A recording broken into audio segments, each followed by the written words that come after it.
প্রায় 3 শতাধিক ককটেল, অসংখ্য দেশীয় অস্ত্র, মাদকদ্রব্য এবং বেশ কিছু আগ্নেয়াস্ত্র উদ্ধার করতে সক্ষম হয়েছে। শরীয়তপুর শহরের অঙ্গারিয়া স্বর্ণঘোষ এলাকায় আনুমানিক রাত্রি 03:00 ঘটিকায় একটি অভিযান পরিচালনা করে।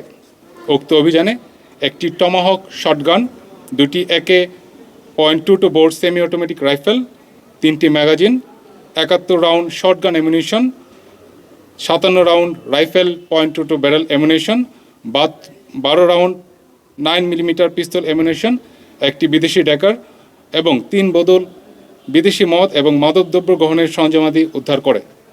উক্ত ঘটনায় সম্পৃক্ততার জন্য সন্ত্রাসী মন্টু তালুকদারের স্ত্রী ইসমত জাহান ওরফে ইলোরা হাওলাদারকে গ্রেপ্তার করে। উল্লেখ্য যে সন্ত্রাসী মন্টু তালুকদারের বিরুদ্ধে বর্তমানে 7টি মামলা চলমান রয়েছে।